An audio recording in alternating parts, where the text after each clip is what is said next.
Welcome to BV9 news. ముందుగా headlines చూద్దాం. P4 foundation పై CM Chandrababu సమీక్ష. పాలనలో పారదర్శకతపై సీఎం చంద్రబాబు దృష్టి. జిల్లాల కలెక్టర్లతో జూమ్ ద్వారా సమీక్ష. పథకాలపై అవగాహన పెంచేలా చర్యలు. వెంకయ్యనాయుడు కీలక వ్యాఖ్యలు. రాజకీయాల్లో బూతు మాటలు ఫ్యాషన్ అయ్యాయని విమర్శ. యువత సంస్కారాన్ని పాటించాల్సిన అవసరం ఉందని వెల్లడి. వ్యక్తిగత దూషణలు హుందాతనానికి భిన్నమని హెచ్చరిక. భాషపై నాయకులు ఆత్మ పరిశీలన చేసుకోవాలని హితవు. జగన్ తో లీగల్ సెల్ న్యాయవాదుల భేటీ. న్యాయ పోరాటంపై లీగల్ సెల్ కు జగన్ మార్గనిర్దేశం. పార్టీ పరిరక్షణకు న్యాయవాదుల పాత్ర కీలకం. కేసులపై న్యాయ పోరాటం మరింత ఉద్దీపనపై చర్చ. కేసీఆర్ నీటి ఒప్పందాలపై హరీష్ వ్యాఖ్యలు. నీటి ఒప్పందాల్లో కేసీఆర్ పారదర్శకతను వివరించిన హరీష్. నీటి ఒప్పందంపై కాంగ్రెస్ విమర్శలు అవాస్తవమని వ్యాఖ్య.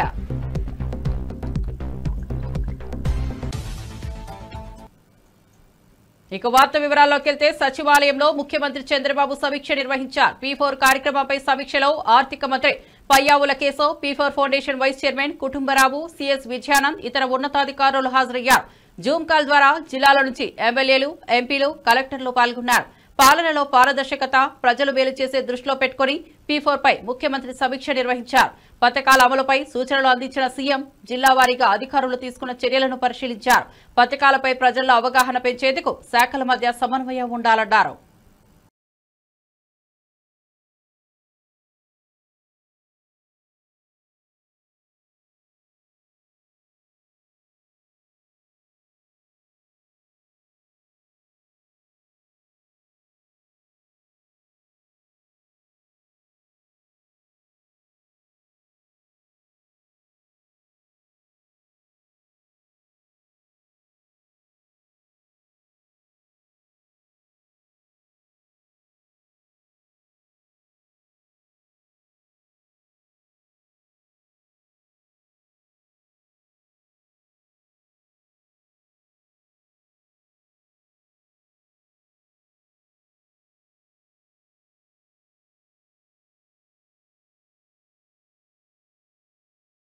కేంద్రానికి చిత్తశుద్ది ఉంటే బీసీలకు బిల్లు తీసుకురావాలని మంత్రి వాకిటి శ్రీహరి డిమాండ్ చేశారు. రాహుల్ గాంధీ, రేవంత్ బీసీ కాకపోయినా శాస్త్రీయంగా కులగణన చేస్తూ ముందుకు వెళ్తున్నారని తెలిపారు. తెలంగాణలో ముస్లింలను పక్కన పెడితే బిల్లు మద్దతిస్తామంటూ బీజేపీ నేతలు చెబుతున్నారని అన్నారు. ఆంధ్ర, గుజరాత్లలో మైనార్టీలను పక్కన ఎందుకు పెట్టలేదని ప్రశ్నించారు. తెలంగాణ విషయానికి వచ్చేసరికి ఎందుకంత బాధ అని విమర్శించారు. బీసీలను వేదికలపై పొగుడుతూ వాస్తవంలో నిర్లక్ష్యం చేయడమే బీజేపీ ధోరణి అని మండిపడ్డారు. ఒక బీసీలే కాదు, ఎస్సీలు ఎంత, ఎస్టీలు ఎంత, బీసీలు ఎంత, మైనార్టీలు ఎంత, అగ్రవర్ణాలు ఎన్ని, ఇవన్నీ కూడా లెక్కకు తీసి మరి 56% ఉన్నటువంటి వెనుకబడ్డ జాతుల్లో 42% ఖచ్చితంగా మేము రిజర్వేషన్ ప్రక్రియలో ముందుకు తీసుకుపోతామనే మాటను బిల్లుగా పాస్ చేసి షెడ్యూల్ 9లో పెట్టి క్లియర్ చేయవలసిందిగా భారతీయ జనతా పార్టీ అధికారంలో ఉన్నటువంటి సెంట్రల్ గవర్నమెంట్ పంపించడం జరిగింది. బాధంతా ఎక్కడ వస్తుందంటే బీసీలకు సంబంధించి వచ్చిన ప్రతి సందర్భంలో కూడా ఏదో ఒక రకంగా మోకాలు అడ్డేసి దీన్ని కానీయకుండా చేసే ప్రయత్నం జరుగుతుందని భయమవుతూ ఉంది. రాహుల్ గాంధీ గారు బీసీ కాదు, రేవంత్ రెడ్డి గారు కూడా బీసీ కాదు. మరి ఇద్దరు బీసీలు కాకున్నా కూడా తమ అధికారంలోకి వస్తే వెనుకబడ్డ జాతులకు ఒక అవకాశం కల్పిస్తామనేటువంటి సందర్భాన్ని ఇంత స్పష్టంగా ఒక సైంటిఫిక్గా కులగణన చేసి ఈ నిష్పత్తిలో ఇస్తామంటే ఒక ఆయన అంటాడు 50% దాటొద్దని, ఇంకొక ఆయన అంటాడు మైనారిటీస్ని పక్కకు పెడితే మేము సపోర్ట్ చేస్తామని. నేను భారతీయ జనతా పార్టీ సంబంధించిన ముఖ్య నాయకులతో కోరుతా ఉన్నా, దయచేసి ఎన్నిసార్లు ఇదే సబ్జెక్టు మాట్లాడతాం. నిజంగా కూడా చిత్తశుద్ధి ఉంటే తెలంగాణలో మైనారిటీలు పక్కకు పెట్టమని అడుగుతున్నారు కదా, మరి గుజరాత్లో ఎందుకు పక్కకు పెట్టడం లేదు? ఇద్దరు కలిసి అధికారంలోకి వచ్చారు కదా ఆంధ్రప్రదేశ్లో, అక్కడ ఎందుకు పక్కకు పెట్టడం లేదు? మోదీ గారేమో వాళ్ళ మాటలతో చెప్తా ఉన్నారు. పెద్ద ఆయన ప్రధానమంత్రి గారు ఏమని, ఇగో మైనారిటీకి ఈ విధంగా మేము మైనారిటీతో పాటు ఇంకా 70 వెనుకబడ్డ జాతులున్నాయి, ఈ విధంగా సహకారం చేస్తామని. మరి తెలంగాణ వచ్చేంత వరకు ఎందుకు ఇంత బాధ నాకు అర్థం కావటంలే. ఉమ్మడి కృష్ణా, గుంటూరు జిల్లాలకు చెందిన వైఎస్ఆర్సీపీ లీగల్ సెల్ న్యాయవాదులతో పార్టీ అధ్యక్షుడు మాజీ ముఖ్యమంత్రి వైఎస్ జగన్ సమావేశమయ్యారు.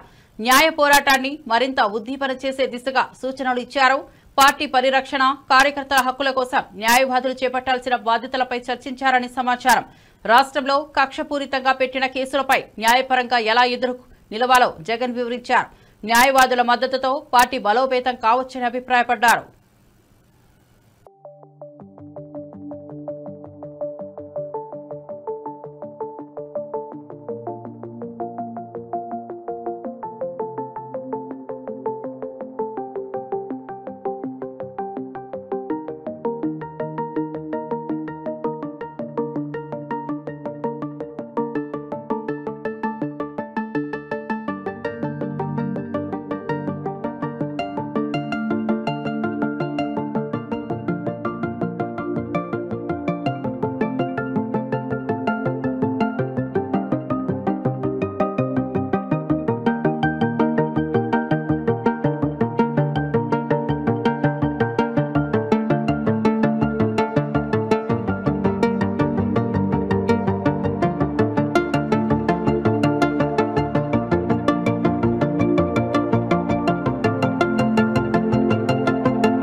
వెంకటేష్ నాయుడు వైఎస్ఆర్ కాంగ్రెస్ నేత కాదని ఎల్లో మీడియా ఆరోపిస్తోందని, కానీ ఆయనకు చంద్రబాబు, లోకేష్, బాలకృష్ణ, ఎంపీలు భరత్, పెమ్మసాని వంటి నేతలతో సాన్నిహిత్యం ఉందని టీజీఆర్ సుధాకర్ బాబు విమర్శించారు.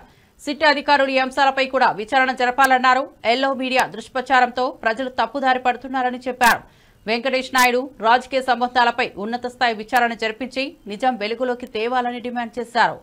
రామోజీరావు గారు, చంద్రబాబు నాయుడు గారు, యనమల రామకృష్ణుడు గారు తదితర ఒక సమూహం అంతా ఏ విధంగా అయితే ఒక ప్లాన్డ్ ఆర్గనైజ్డ్ కుట్రని, చంద్రబాబు నాయుడు యొక్క కుట్రలు ఎప్పుడు కూడా యాదృచ్ఛికంగా జరిగినట్టుండవు, అకస్మాత్తుగా ఉండవు. ఒక పకడ్బందీ ప్లాన్తో ఒక అనూహ్యమైనటువంటి ప్రజలను మభ్యపెట్టడానికి కావాల్సిన యంత్రాంగం, మంత్రాంగం అంతా వాడతాడు. దానిలో నుంచి అరుణ్ అనే వ్యక్తిని అక్కడ ఫామ్ హౌస్లో తప్పుడు వాగ్మూలం ఇప్పించుకొని ఈయన వైఎస్ఆర్సీపీ మీద బురద తల్లించే కార్యక్రమానికి వాడుకున్న మాట నిజమా కాదా? ఈ వెంకటేష్ నాయుడు డబ్బులు లెక్క పెడుతున్నట్టుగా ఒక వీడియో వాళ్ళ మీడియాలో రిలీజ్ చేశారు. మంచిది. ఆ వీడియోలో 2000 రూపాయల నోట్లు కూడా ఉన్నాయి.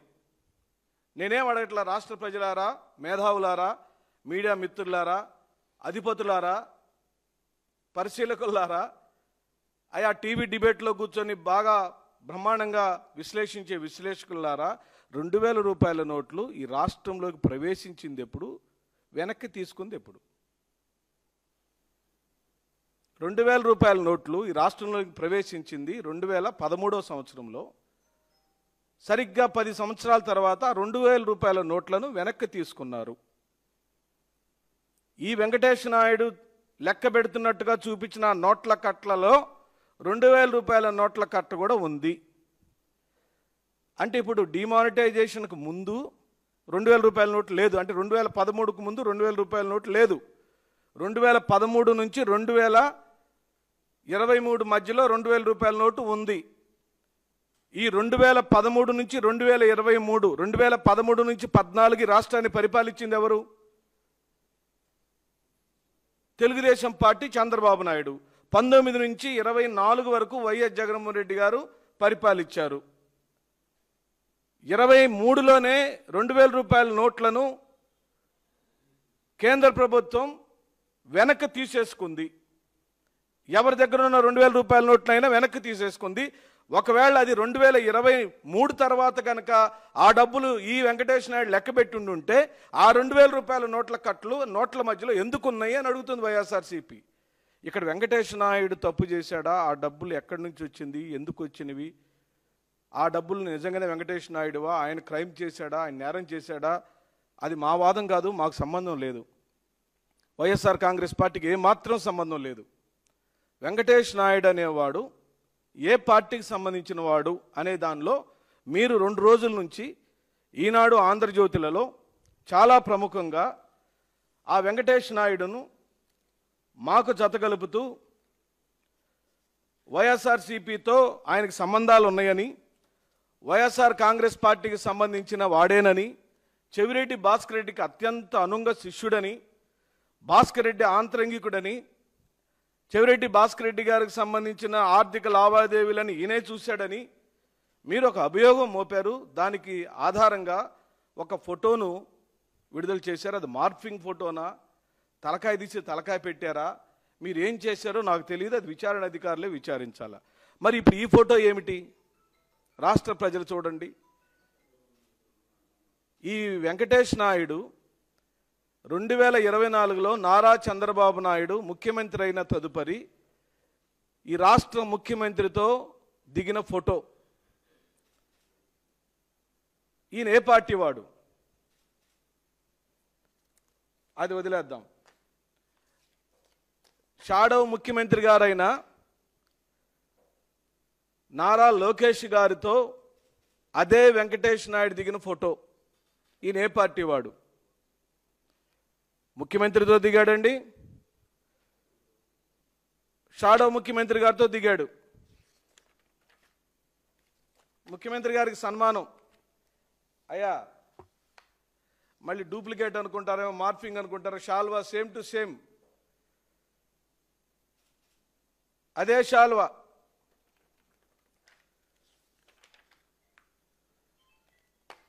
ముఖ్యమంత్రి బావమర్ది గారు, సినిమా యాక్టర్ గారు, ఎన్టీఆర్ గారు కుమారుడు, హిందూపురం ఎమ్మెల్యే నందమూరి బాలకృష్ణ గారితో దిగిన ఫోటో.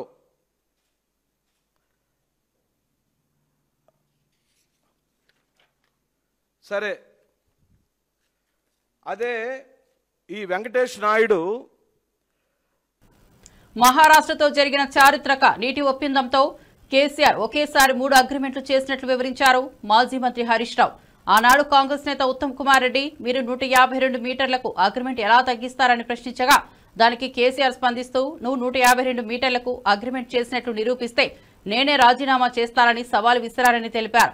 ఈ వ్యాఖ్యలతో అప్పటి నీటి ఒప్పందంలో కేసీఆర్ పారదర్శకంగా వ్యవహరించినట్లు స్పష్టం చేసిన హరీష్ రావు కాంగ్రెస్ చేస్తున్న విమర్శలు పూర్తిగా అవాస్తవమని, వాటిని ప్రజలు నమ్మవద్దని హితవు పలికారు.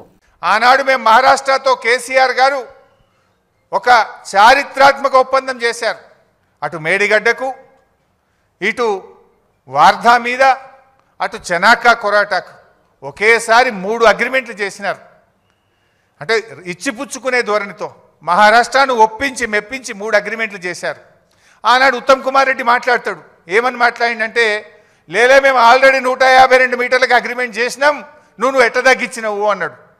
ఆనాడు ఎయిర్పోర్ట్లో కేసీఆర్ గారు మాట్లాడారు, ఉత్తమ్ కుమార్ రెడ్డి నువ్వు 152 మీటర్లకు అగ్రిమెంట్ చేసుంటే ఇంకా గంట సేపు నేను ఇన్నే ఉంటా, నువ్వు రా, ఆ అగ్రిమెంట్ నాకు చూపి నేను ఇక్కడ నుంచి రాజ్ భవన్కు పోయి రాజీనామా చేస్తాను. ఆ రోజు కేసీఆర్ గారు సవాల్ చేశారు. ఇది నేను నోటి మాట చెప్తలే, నా వీడియో కూడా మీరు చూడండి కావాలంటే. ఆనాడు కేసీఆర్ గారు బేగంపేట ఎయిర్పోర్ట్లో ఆనాటి ఉత్తమ్ కుమార్ రెడ్డి ఫేక్ మాటలకు, గోబల్స్ మాటలకు ఏ రకంగా సవాల్ విసిరినారో ఒక్కసారి చూద్దాం.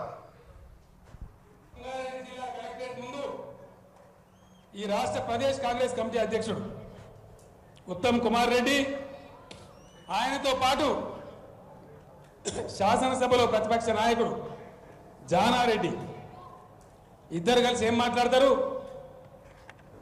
152 మీటర్లకు తమ్మిడిహట్టి ఒప్పందం కుదిరింది అని మాట్లాడాడు. ఉత్తమ్ కుమార్ రెడ్డి, నీవు నిజంగా నిజాయితీ ఉన్నవాడవైతే నేను ఎట్లయినా బేగంపేట ఎయిర్పోర్ట్లో ఇంకో అర్ధగంట 40 నిమిషాలు ఉంటా, నీకు దమ్ముంటే ఆ ఒప్పందం కాగితం తీసుకొని బేగంపేట ఎయిర్పోర్టుకు రా. ఒకవేళ అది నిజమే అయితే ఇక్కడి నుంచి నేను ఇంటికి పోను, రాజ్భవన్కు అయినా రాజీనామా సమర్పిస్తాను మనవి చేస్తా ఉన్నాను.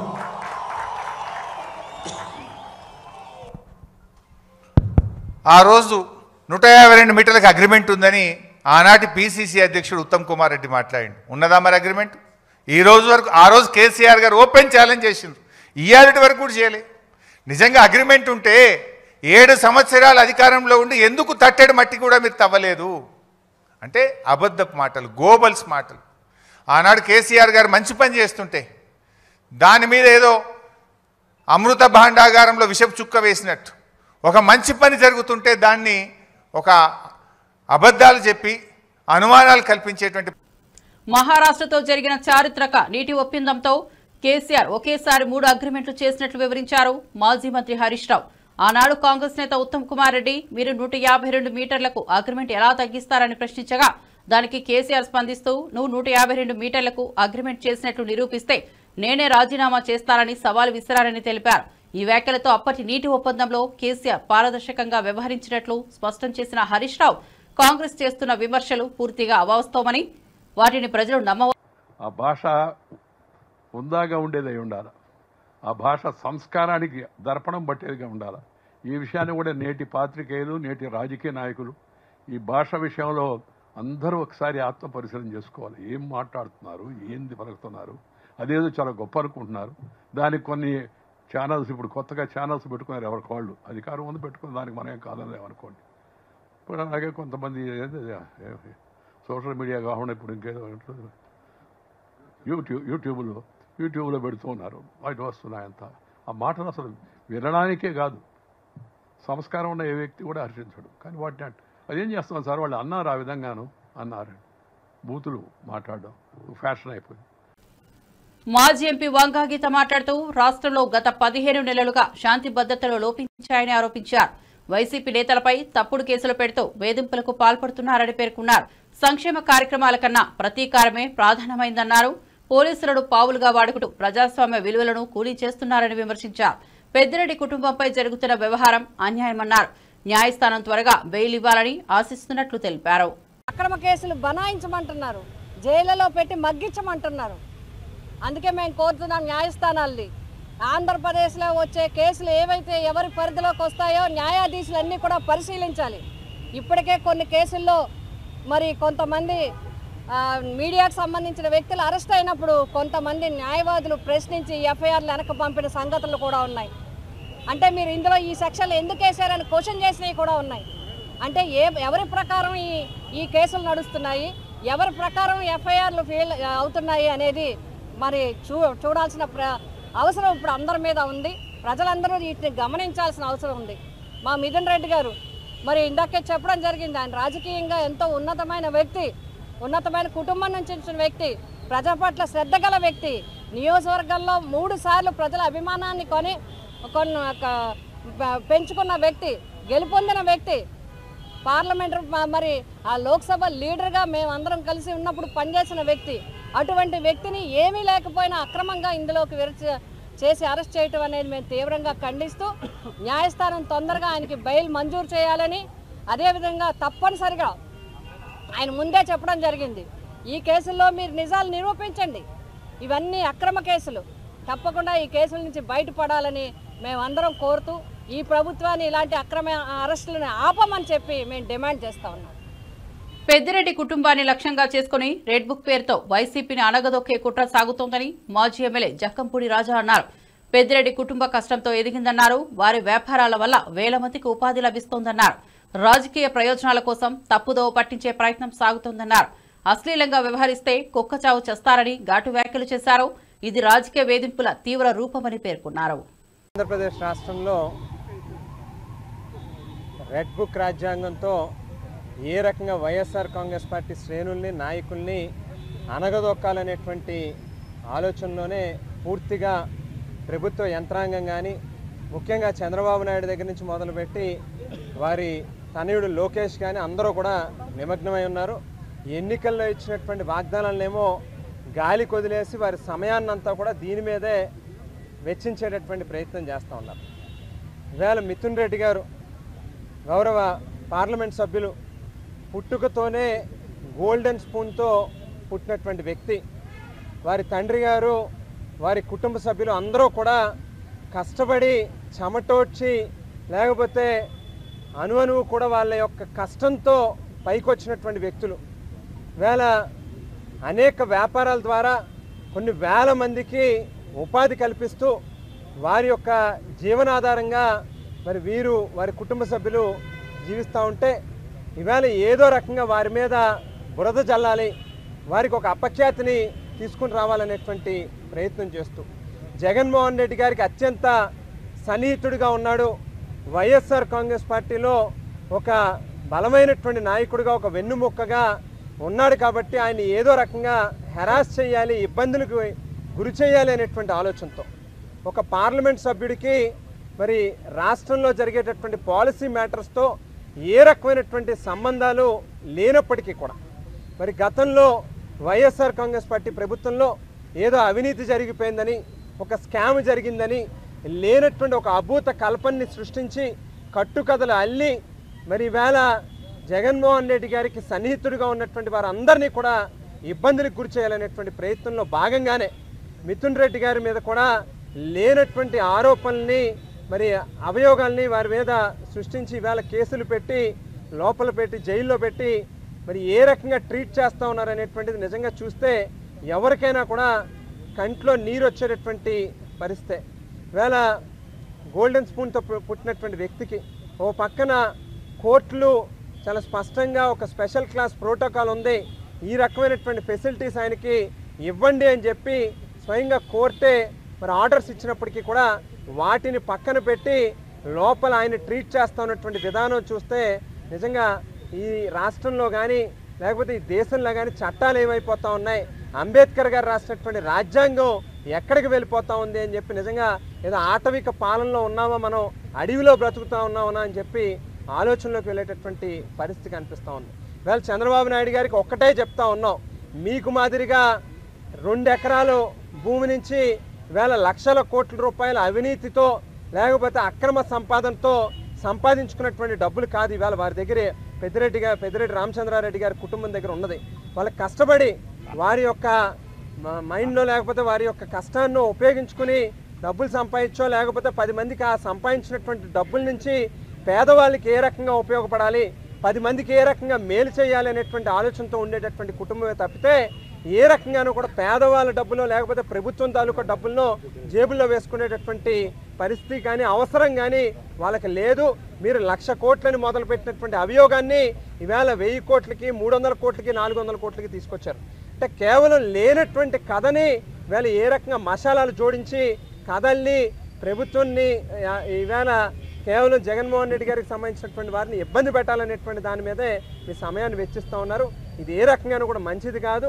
చాలా క్లియర్గా ఒకటే చెప్తా ఉన్నాం, ఈ రకమైనటువంటి పాపాలకి విశాఖ ఉక్కును సెయిల్లో విలీనం చేయాలన్న కేంద్ర నిశ్చయాన్ని బీజేపీ రాష్ట్ర అధ్యక్షుడు పురంధేశ్వరి మాధవ్ స్పష్టం చేశారు. గుంటూరులో అరండల్పేట పార్కు వద్ద చాయ్ పే చర్చ కార్యక్రమంలో పాల్గొన్న ఆయన కూటమి పాలన కేంద్ర పథకాలపై స్థానికులతో చర్చించారు. శంకర్ విలాస్ ఆర్ఓబీ డిజైన్ మార్పు అంశంపై వ్యాపారులు వినతి పత్రం అందించగా సమీక్షిస్తామని భరోసా ఇచ్చారు. కార్మికులతో కలిసి విశాఖ ఉక్కును కాపాడతామని మాధవ్ చెప్పారు. భారతదేశంలో బానిసత్వపు ఆనవాళ్లను తొలగించేందుకు కేంద్రం కృషి చేస్తోందని చెప్పారు. ఈ క్రమంలో గుంటూరులో జిన్నా టవర్ పేరు మార్పు అంశాన్ని ప్రస్తావించారు. బీజేపీ ప్రభుత్వం చేస్తున్న ఈ చర్యలు రాజకీయ చర్చనీయాంశంగా మారాయి. ఆ యొక్క స్టీల్ ప్లాంట్ రక్షణ కోసం గతంలో అటల్ బిహారీ వాజ్పేయి గారి నేతృత్వంలో 1,400 కోట్ల రూపాయలు డెట్ నుంచి ఈక్విటీగా మార్చి ఆ విధంగా స్టీల్ ప్లాంట్ ని గతంలో రక్షించడం జరిగింది. మరొకసారి స్టీల్ ప్లాంట్ అనేక కష్టాల్లో పడి పూర్తి స్థాయిలో దాన్ని స్ట్రాటజిక్ సేల్ చేయాలని ఒక నేపథ్యంలో ఆ యొక్క అక్కడ ఎంప్లాయీస్ మేము కూడా కోరుకునే అంశం దాని సాధ్యాలు ఏ విధంగా చేయాలి, దాని కారణంగా సేల్ ఏ విధంగా ఉపయోగం, ఏ విధంగా ఆరోగ్యాలకు ఉపయోగం అని కూడా ఆలోచన చేసుకుంటున్నాం. ఇవాళ స్టీల్ ప్లాంట్ మంచి కార్మికులందరి యొక్క సంఘటన శక్తి అందరూ కలిసి ఆలోచన చేసుకుంటున్నాం. ఆ విధంగా దాన్ని పూర్తి స్థాయిలో రక్షించాలని చేస్తున్నాం. బద్వేలు పోరుమావిలలో వైఎస్సార్ కాంగ్రెస్ కార్యాలయంలో ఎమ్మెల్సీ డీసీ గోవిందరెడ్డి మాట్లాడుతూ రాష్ట్రంలోని రైతాంగం తీవ్రంగా నష్టపోతోందని మండిపడ్డారు.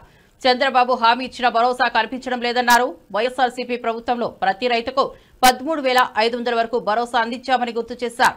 ప్రస్తుతం కూటమి ప్రభుత్వం కేవలం 5,000 ఇచ్చిందని విమర్శించారు. ఆర్బీకేలు నిర్వీర్యమయ్యాయని, రైతుల ప్రైవేట్ దుకాణాల్లో అధిక ధరలకు ఎరువులు కొనాల్సిన పరిస్థితి ఏర్పడిందన్నారు. ఎరువుల ధర 100 నుంచి 255 వరకు పెరిగిందని, దీనిపై ప్రభుత్వం స్పందించకపోవడం బాధాకరమన్నారు. రైతుల పరిస్థితిపై ప్రభుత్వం చలనం చూపకపోవడం అత్యంత దురదృష్టకరమన్నారు. ఈ సందర్భంగా తెలియజేస్తున్నాను, ఒక్కొక్క కిలోకు ఒక గింజలు 550కి కొనుగోలు చేస్తామని చెప్పి మంత్రి సమక్షంలో చెప్పి అమలు చేయకపోవడం ఈ సందర్భంగా నేను తెలియజేస్తున్నాను. ఆక్వా రైతుల పరిస్థితి కూడా అదే విధంగా ఉందని చెప్పి కూడా ఈ సందర్భంగా తెలియజేస్తున్నా. ఆక్వా రైతులు కూడా ఒకప్పుడు జగనన్న ప్రభుత్వంలో ఒక్కొక్క మరి 280 రూపాయల వరకు కూడా ఒక్కొక్క కౌంట్ ధర పలుకుతే ఇప్పుడు 200 రూపాయల కంటే కింద ఉందని చెప్పి కూడా ఈ సందర్భంగా తెలియజేస్తున్నాం. మిర్చి రైతుల విషయం మనం చూసాం. ఏ విధంగా గుంటూరు ప్రాంతంలో ఆ రైతులు పడినటువంటి ఇబ్బందులు, మిర్చి ధర 27,000కు పైగా మరి జగనన్న ప్రభుత్వం పలుకుతే ఇప్పుడు 8,000 నుంచి 10,000కు కూడా పలకని విషయాన్ని ఈ సందర్భంగా తెలియజేస్తున్నాను. అదేవిధంగా పొగాకు రైతులు ఏ విధంగా ఇబ్బంది పడుతున్నారో మనం అందరం చూస్తున్నాం. ఒకప్పుడు పొగాకు ధర వైఎస్ఆర్సీపీ ప్రభుత్వంలో కిలో పొగాకు ధర అత్యధికంగా 366 దాకా పలికితే నేడు 200 రూపాయలు కూడా లేనటువంటి విషయాన్ని కూడా ఈ సందర్భంగా తెలియజేస్తున్నాం. అదే పరిస్థితి టమోటా రైతులు కూడా మన ప్రాంతంలో మరి ఏ విధంగా ఇబ్బంది పడుతున్నారో ఈ విషయాన్ని మరి మీకంతా తెలియజేస్తున్నాం. ఈ విధంగా మరి అన్ని రకాల రైతులందరూ కూడా ఇబ్బంది పడుతున్నటువంటి విషయం. ఆనాడు రైతులకు మరి ముఖ్యంగా విత్తనాలు, ఎరువులు ఇదంతా ఇచ్చేదే కాకుండా ఉచిత పంటల బీమా పథకాన్ని పెద్ద ఎత్తున జగనన్న ప్రభుత్వం ఏ విధంగా అమలు చేశారో దరిదాపు 55 లక్షల మంది రైతులకు ఈ బీమా కింద 7,802 కోట్ల రూపాయలు ఉచితంగా ఇచ్చినటువంటి విషయం మీ అందరికీ తెలియజేస్తున్నాను. అదేవిధంగా ఉచిత విద్యుత్ అమలుకు ఫీడర్ల సామర్థ్యం పెంచేందుకు 1,700 కోట్ల రూపాయలు జగనన్న ప్రభుత్వం వెచ్చించినటువంటి విషయం ఈ సందర్భంగా తెలియజేస్తున్నాను. మరి మొత్తం జగనన్న ప్రభుత్వంలో వ్యవసాయానికి 5 ఏళ్లలో 1,84,567 కోట్ల రూపాయలు వెచ్చించి రైతులను ఏ విధంగా ఆదుకున్నదో ఈ సందర్భంగా తెలియజేస్తున్నాను. అదేవిధంగా మరి ఈ ఒక్క సంవత్సరంలో బీసీలకు హామీలు ఇస్తూ అవి అమలు చేయకుండా మోసం చేస్తున్నారని కాంగ్రెస్ నేతలపై తీవ్రంగా విరుచుకుపడ్డారు బీఆర్ఎస్ నేత కేటీఆర్. బీసీ డిక్లరేషన్లో రాజకీయాలు, ఉద్యోగాలు, ఉపాధి, ప్రభుత్వ కాంట్రాక్టులో 42% రిజర్వేషన్లు ఇస్తామని చెప్పి సంవత్సరానికి 20,000 కోట్లు, 5 ఏళ్లలో 1,00,000 కోట్లు బీసీ సబ్లాన్ ప్రకటించారని గుర్తు చేశారు.